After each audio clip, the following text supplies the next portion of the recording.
Okay, so I'm going to put this at the very beginning of the video. I think this radio needs a little bit better introduction. I did kind of a brief one in the original clip, and then there's a few things I want to add after going through the video and everything. But this is a Philco model 41-250. It is from 1941, of course, and so it's a 8-tube radio, not a 9-tube radio. I said that in the video, it was a 9-tube. The reason why I said it was a 9-tube was because the schematic for this radio is for several different models, mainly 2 different models, this one and the 41-255, which is a 9-tube radio. This is the 8-tube model, and I want to say I think there was about 22,000 of these made. So, since memory serves me correct, I looked on the Philco collector's website. It's also featured in the Philco book, but there's no the amount of made. It's not listed. They have it listed as the 41-250, the 255, and the 256. This radio is nicknamed the Log Cabin from its front grille design. Kind of resembles a log cabin, and so that's what collectors call them. But anyway, yeah, I got this on the Shop Goodwill site. It was listed as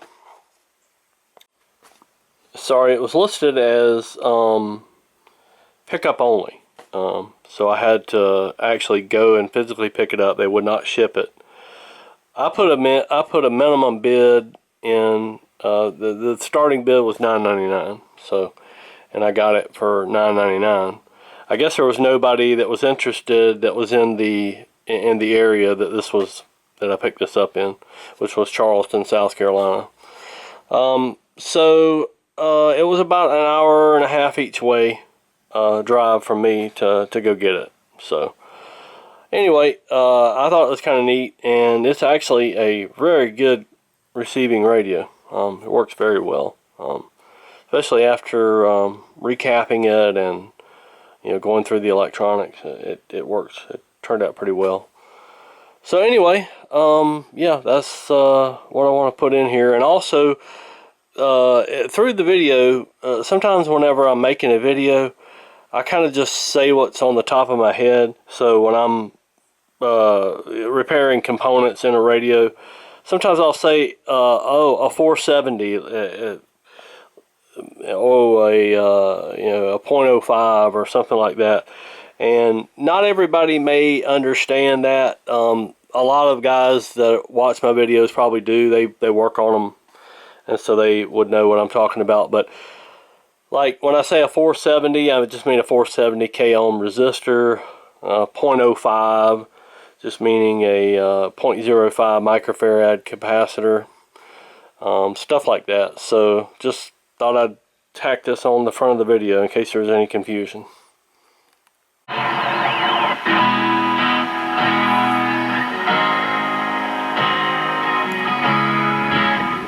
Alright, as you can see, this radio does work. So, but I got it working. When I got it, it was pretty much dead. It light up, but no sound. But I still need to go through it and get everything right with it, because all I did was just resurrect it, if you want to call it that. But anyway, so this is a Philco model 41-250 from 1941, and it's AM shortwave. It's got the old police band and aircraft and all that, but it's basically 2 shortwave bands and the standard broadcast band. Anyway, it's not in the best of shape, but it's not in the worst of shape. These little escutcheons are really bad about breaking. I've got several, 2 other radios, I'll say, that are similar to this, that are kind of in a little bit of a disassembled state, and I don't know if I have all the parts to put them back together. So anyway, but this one's a little bit different style than the other ones. The other ones, they're all sort of this slanted front face, but the other one that I've got, I think it's it doesn't have these slats. It's just sort of flat faced. But they're all this sort of slanted front face from the Philco from the early 40s. Alright, so anyway, I ran out of memory space on this card. So anyway, I had to delete some old stuff, and now I'm back. So anyway, we're gonna, I got this from Goodwill, and so I'm just gonna pull it apart and see what we're working with, see what we got and what it needs to be safely ran without having to worry about anything. So yeah, we'll see you back here in a sec. Alright, so here it is out of the cabinet. It wasn't hard at all. It was just, you know, the typical pull the knobs off, and your 4 screws up underneath the bottom, 2 on the right, 2 on the left, and the 3 antenna wires on the back, and it basically slides out the front. But just be careful when you're removing the chassis from the cabinet, because that escutcheon on the front, these preset knobs have a tendency to kind of bind sometimes, and if you pull it out too hard or fast, it may break that thing. Those are pretty brittle, and I don't even know if you can get those as replacements. I wouldn't want to replace it unless I have to. I mean, a lot of people have to. Those are getting pretty bad shape, and they shrink up and all that. So they may make replacements, but if you don't have to break it, just be careful and don't break it. Anyway, okay. So I remember I've had this radio for a few weeks now, probably about 2 weeks or so. And the day I got it, I brought it in here and tried it out, and it didn't do anything. Wouldn't come on, wouldn't do anything, and I was like, well, what, well, I want it powered up, and I thought, well, I'll check it. So I took this out, and basically somebody has replaced this power cord in the past, and where it soldered in, it came undone. They're all on this bakelite block here. This had come unsoldered, and so it wasn't making connection. So whenever I resoldered that back, then I got it to light up, and then the tubes would all light up, but I couldn't get any sound. And then there was one of these 41s that's got the push-pull circuit, and one of them was the filament was gone, so I replaced it, and then it started playing. So not sure why the filament blew. Usually they act like a fuse in the circuit, so it could be something shorted, or who knows, I don't know. It could have been in a lightning storm, who knows. But anyway, this thing's got a lot of the old capacitors. It looks like it's had some replacements over the years. We got a Planet red capacitor there that's definitely a replacement. Looks like one from the 50s or 60s, I would say. The original Philco is still hanging out there. Looks like a 60. I'm not real sure. I think it says 60. Anyway, we got a bakelite block as across the line cap, and yeah, not too many in here for what we've got, but they're look pretty much all original.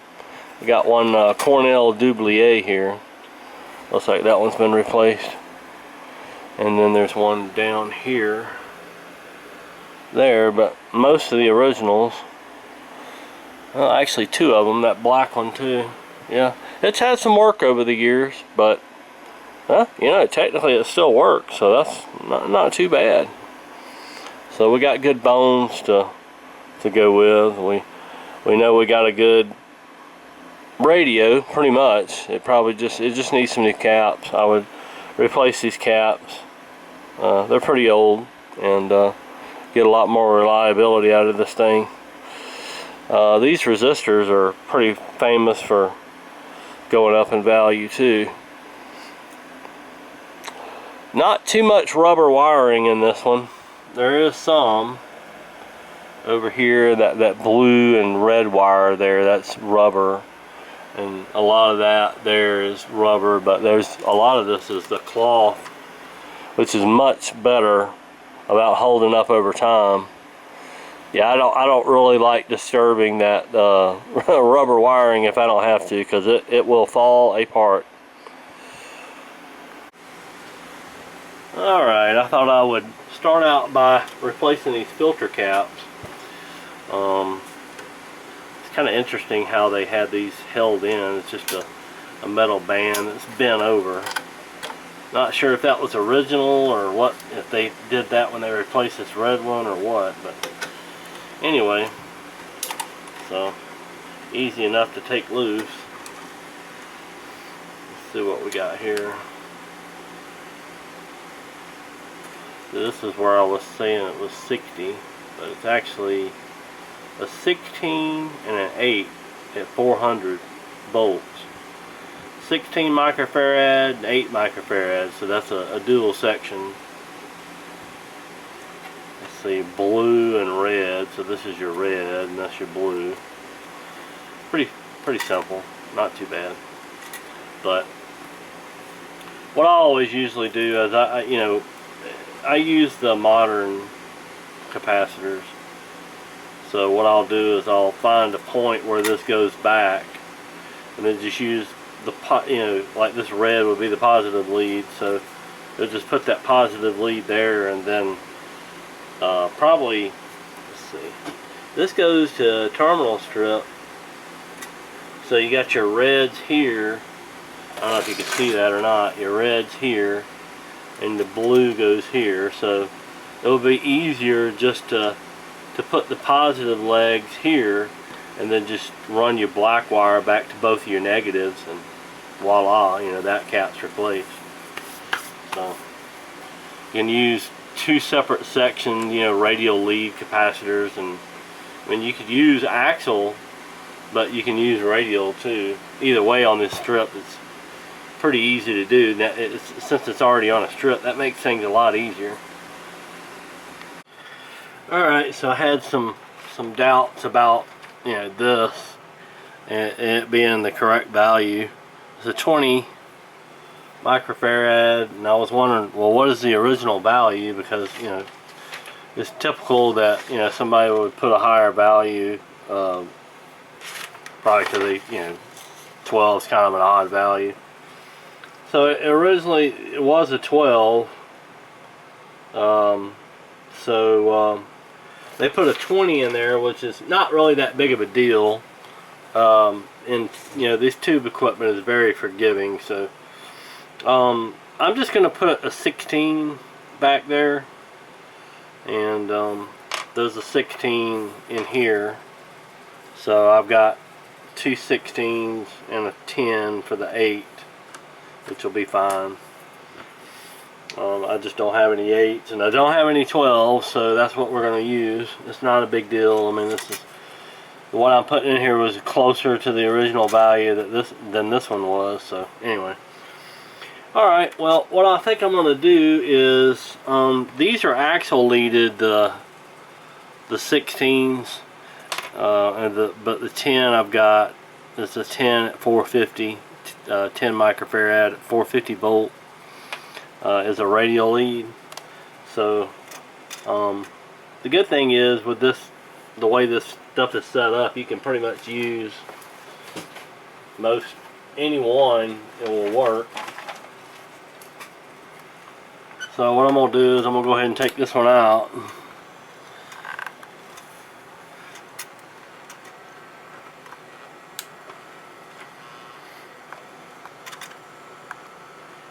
I figured I'd show a little bit more of the work on this video because people have been mentioning they wanted to see it, so I'm going to do that. I may not show every single thing, but I'm going to try to show a little bit more in this one. So this may be a longer video because of that. We'll see. I don't know how much I'll include and how much I won't, but either way, this be more than what I have been doing. So anyway, I need to take this part out here and get rid of this metal band. No need for that anymore.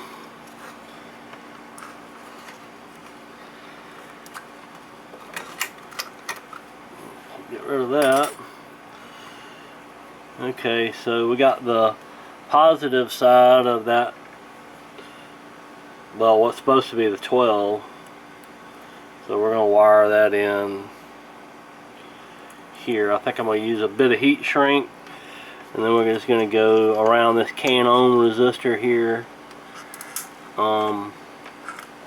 with the negative. That's the way they had it wired in.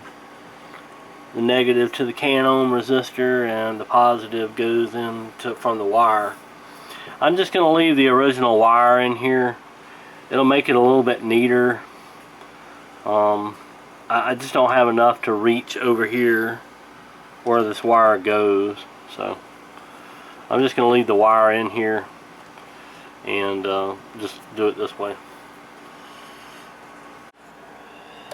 Something that I could show you is, I don't know if you can see it, but there's the original black wire from the original capacitor is still there. Somebody just cut it off.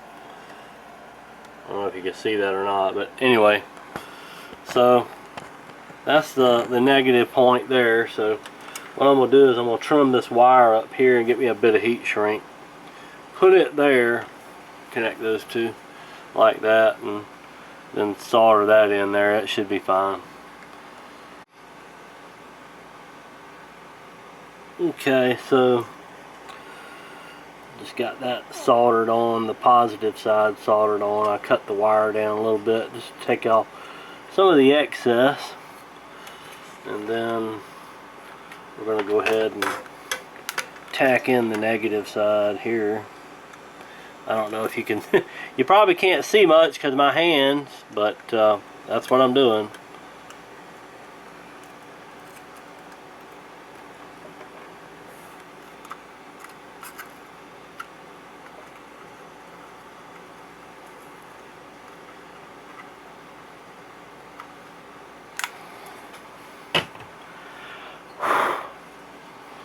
That's pretty much it, other than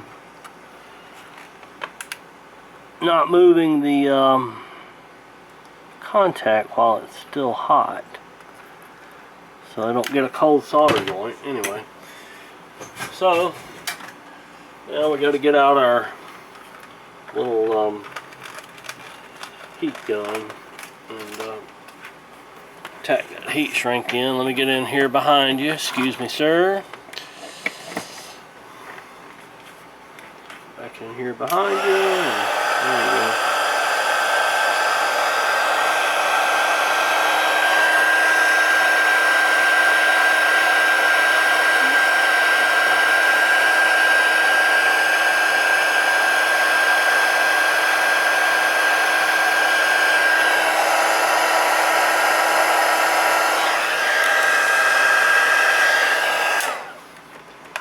Alright, that one's done. And then we got this one here. So let's see, the blue, these are the two positives, and this is the negative. Negative goes back to the can ohm resistor, just about like that one does. Alright, so on this one we're dealing with a dual section one. So the blue is our 8 and the red is our 16. So I'm going to go ahead and cut this negative out. And then I'm going to go ahead and just cut this out and that out there.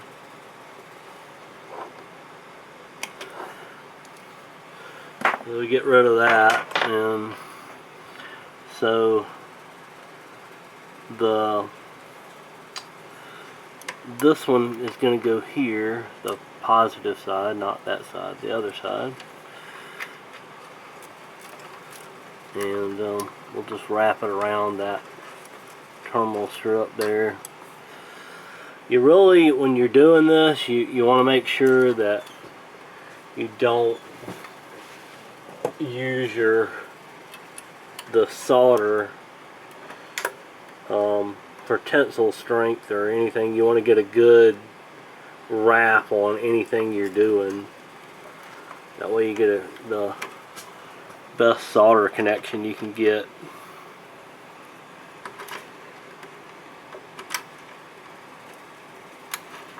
So anyway, alright, so that's that.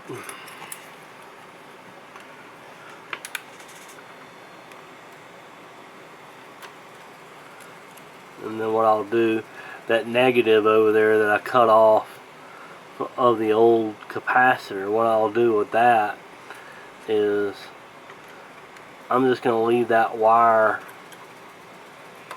you know, that why I cut it all the way to the where it went in was because we want to use that one to tie both of our negatives in.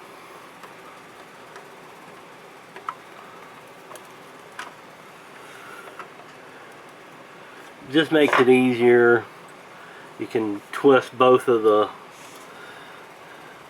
them together. See, this one's an axle lead, but you know, you can kind of do it this way, and then come up here and do it.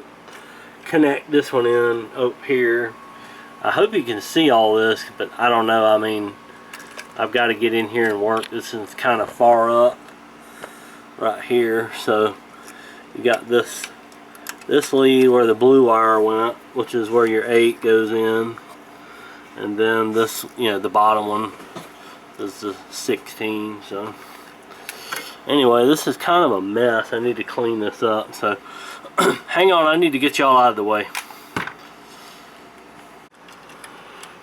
I'll tell you what's surprising is that this rubber wire I'm holding, this red wire that came off of this terminal strip, I got to attach it back, even has any elasticity or pliability in that rubber coating.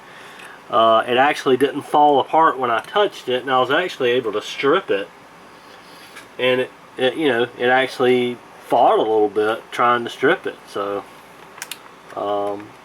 that's kind of good. You don't see that too often with that rubber wiring. Usually if you touch that casing, the rubber casing, it just falls apart. And then the next thing you know, you're replacing a wire because you touched it. And it has no insulation left, and well, as soon as you fire the radio up, it's gonna short somewhere. And then you get a big problem. So, but it's rare, but it's actually well, at least that piece is good. Okay, so I mean, that, it's a shame, but it's just slightly too short, or actually probably would have reached. Then this wire here, it's actually, this is off the original capacitor. It actually has some pliability to it too. It's a little bit of a pull to get that to strip off, so that's a rare sight. I just did that and I forgot to put my heat shrink on there. Alright, so here's the finished product. We got them all replaced, those filter caps, and so I'm going to hook up this speaker here. This is out of another radio, but it's just like the one that it's from one of those radios that I had that are real similar to this one. And I'm gonna hook it up and check my work. Well, it sounds like we did something right. It's working. Okay, well, now that we got the filter capacitors replaced, I want to go ahead and start on the non-electrolytic capacitors and get those replaced, and then check the resistors as I kind of go across the set. Alright, so something I really don't get, I don't understand, that they're showing the difference between the schematic and the actual set, is that they're showing, this is your 241 output tubes.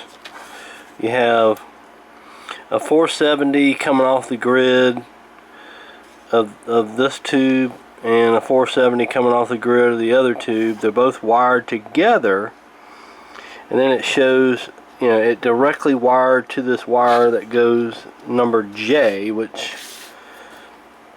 this is the ABC circuit.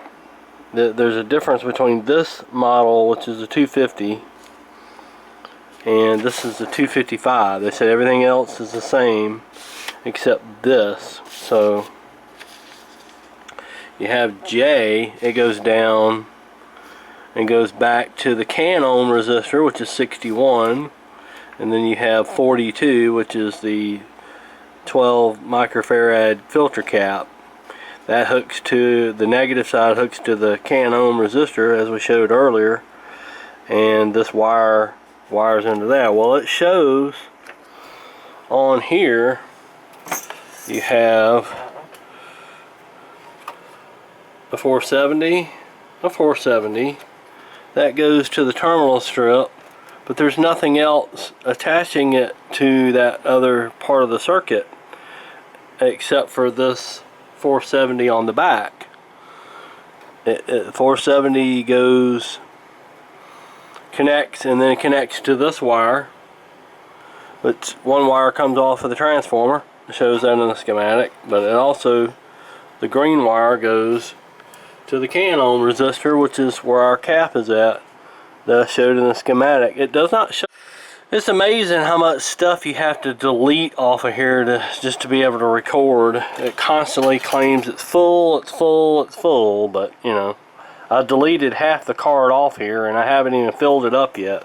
Anyway, this 470 here is not on the schematic, so yeah, I'm not sure about that, but anyway, could be a difference, you know, a change they made later. The schematic wasn't updated, there's just no telling, I don't know, but anyway, yeah, so this goes through a 470 to go to that other connection, so this J connection here. It just shows two 470s and not a third one. So anyway, just thought I'd point that out. But I checked these 470s because these grid resistors are typical to increase in value quite a bit. Now these have gone up, but they're not out of 20% tolerance, so I'm just going to leave them in place. I am going to check this third 470 here and see what that one looks like, but other than that, I guess I'll just replace these two caps. But a lot of times I'll go through, if there's anything on the same circuit that needs to be changed or anything close by, resistor wise, I'll check that while I'm in the area. Alright, so I ended up pulling out the 470 back here. That is it right there, and that is because it's reading about 600K, so it needs to be replaced. This one here is reading about 530, and this one's like 507, so I think that's good enough. I'll probably just leave those. I may replace this 530 one. I don't know, but I mean, I've got to take this one loose to get that cap out, so I may just end up replacing all of them. Okay, so we got this 470 replaced, that one, and I'm working on putting this one back in over here, but you know, of course the modern components don't have long enough leads half the time for this stuff, so you end up having to add a lead, onto it, and of course I'm gonna have to put some heat shrink because it's the factory had it too, because it comes close to shorting out to these pins. It comes right by those two, well, this pin here that's going to solder to that pin, so I got to take care of that. Okay, so here's the resistor.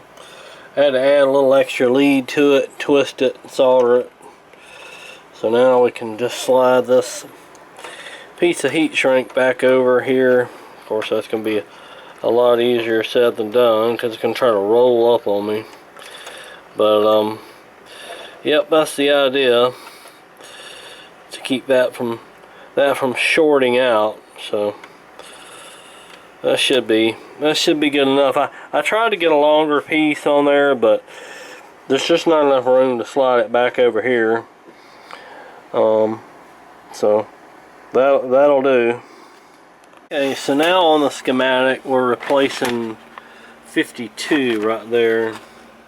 This is that 0.01 microfarad cap. Now this one had been replaced, and you know, pretty old, but we're going to go ahead and replace that. While we're in here, that goes from here to there. Okay, so we had this 3.9 or yeah, 3.9K or 3900K, or anyway, it goes from here down to here. I was replacing this cap. Check this resistor, it's high. That goes there, and I made a mistake on the schematic a minute ago. We're actually not replacing 52, we're replacing 55,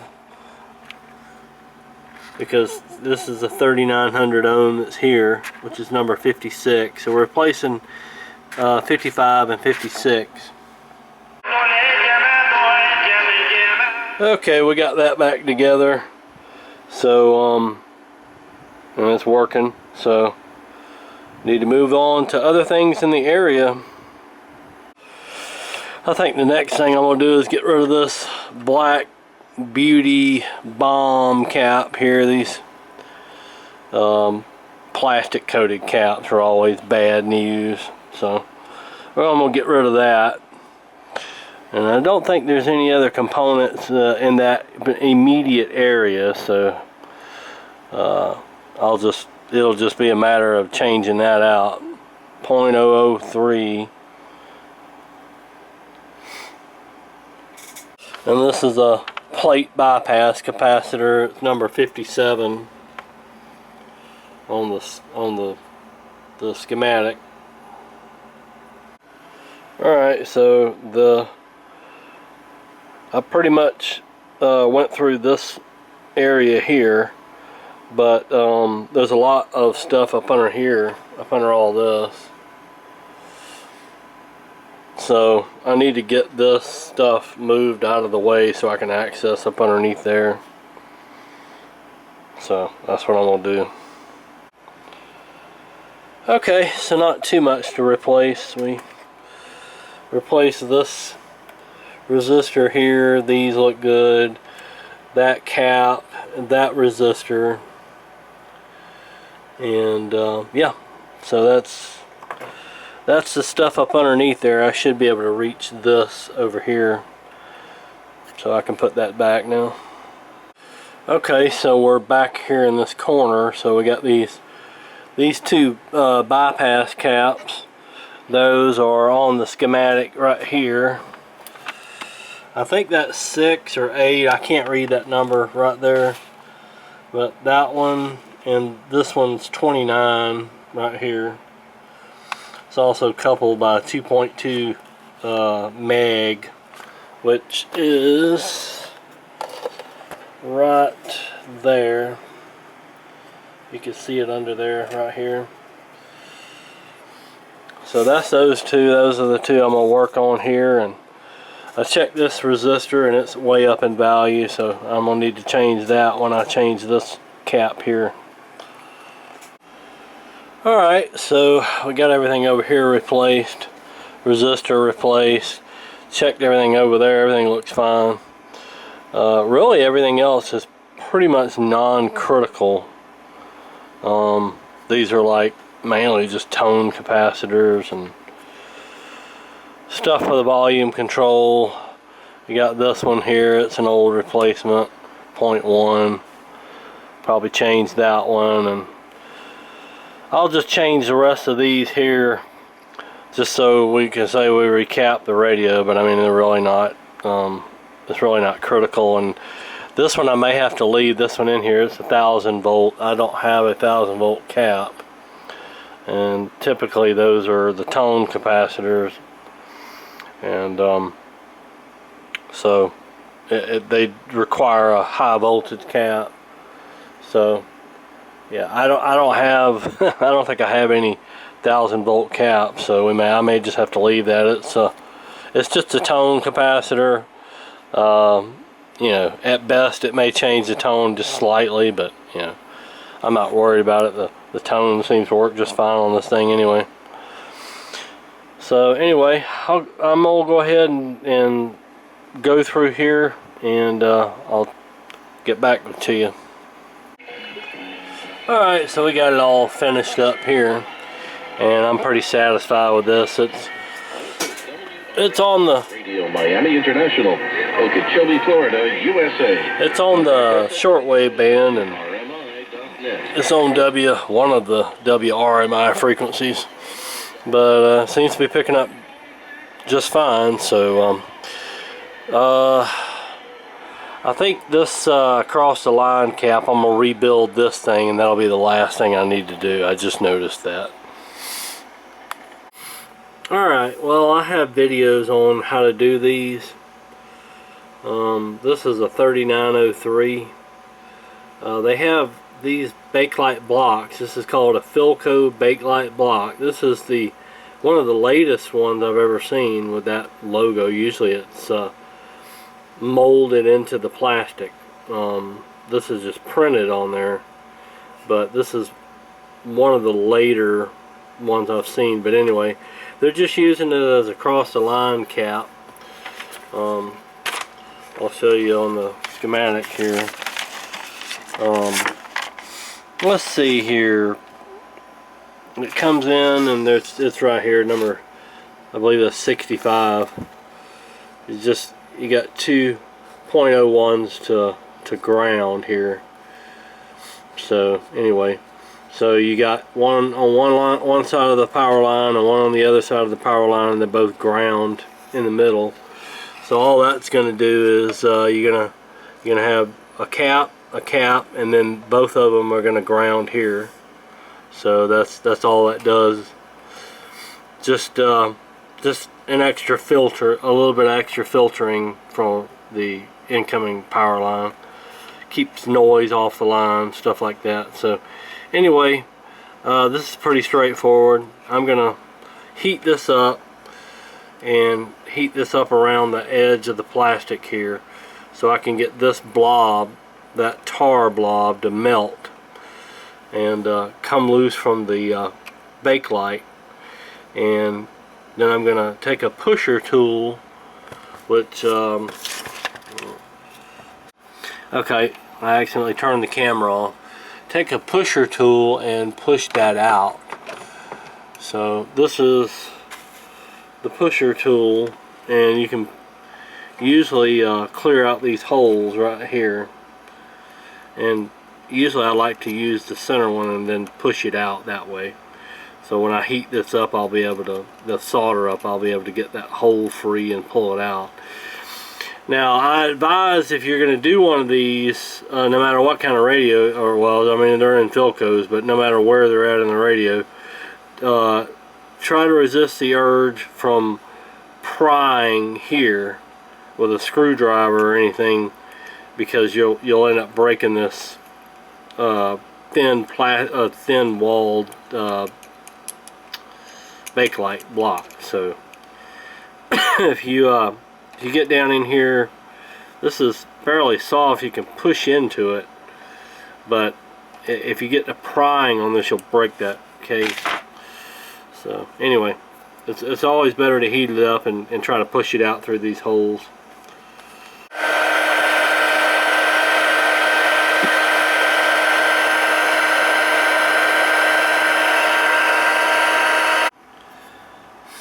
Alright, so I got it heated up. I used my little heat shrink heat gun and heated up, and got that center hole cleared out there, and use that push it out. And sometimes that will go all the way through the tar and not even push it out, and sometimes, but most of the time it'll pop it out. You just have to get the outer edges of this thing heated up so you can see it starting to get shiny and starting to melt, and it usually will come right out. So anyway, I got to dig the rest of this stuff out and then wire in the capacitors. And here's the two internal capacitors. They're basically just paper capacitors, and they pour that tar in there, and that protects them. But like anything else, they still go bad over time. Okay, there they are, wired up, the new capacitors. There's some, the blue square type capacitors are safety capacitors. So if these were to short, it's going to protect the transformer in this radio. So anyway, that's wired up and that's ready to go. Alright, so we got the bakelite block back in here, and I noticed that somebody, whoever replaced this power cord last, they didn't tie a knot for strain relief. So we put one in there and it should be good. It'll keep, if you pull on it, it's not gonna yank that out of off that bakelite block and cause a short or anything. I have freediabetes.org. Brought to you by the Ad Council. It's free diabetes. Okay. Listen to KDKA Radio. Got it on AM broadcast. Everything's back together. Seems to be working pretty good. Always live on the KDKA.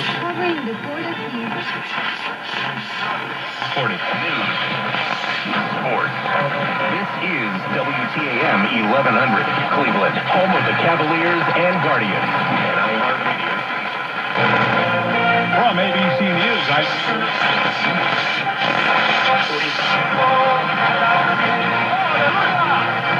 heaven. Attack and cardiac arrest, and then a stroke. Your blood pressure.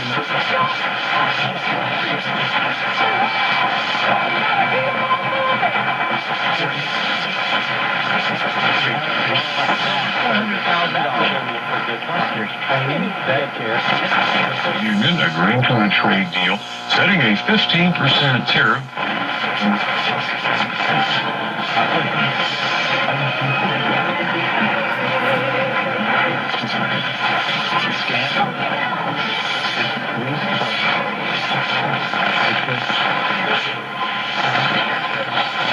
It's 97 and it's nothing to do.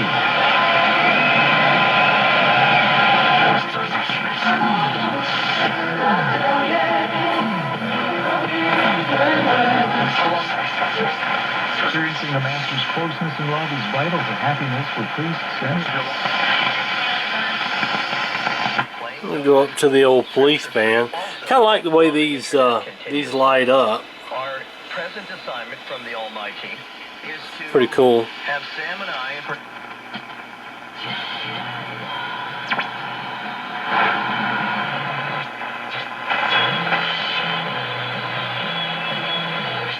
King James Bible that will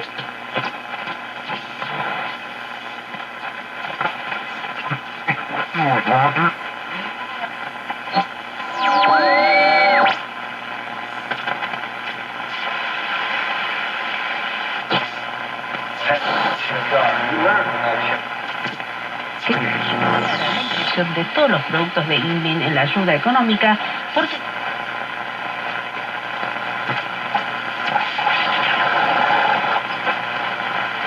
I dwell in darkness, the Lord is a light for me. I will bear the indignation of...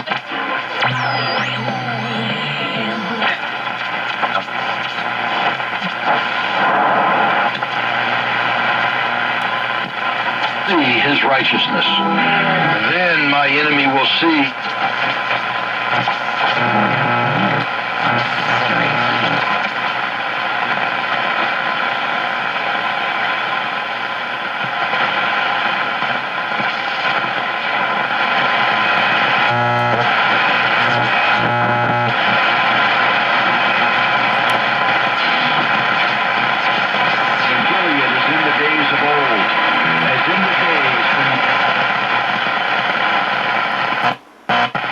You go up to the overseas band, 9 to like 12.5, somewhere in there. Top scale.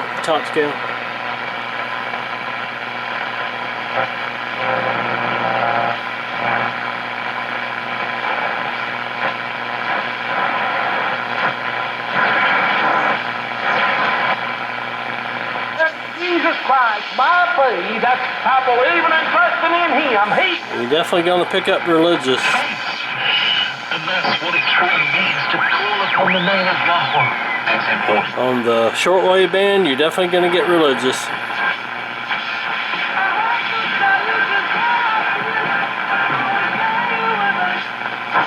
For today, to look at the hearts of our fathers, we can...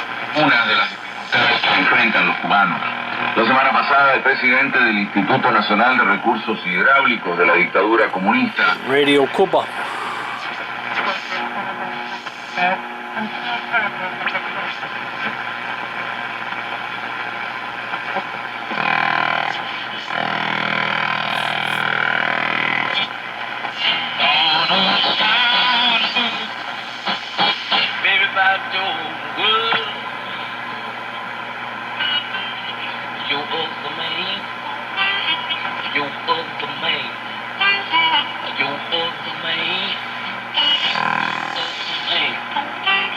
It sounds like some blues.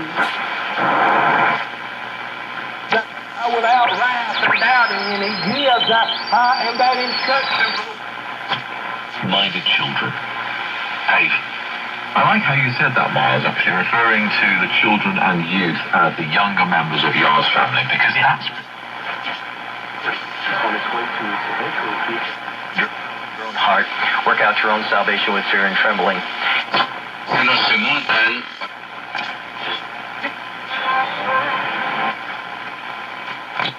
Decades later, an acoustic version of Roland and Tumble.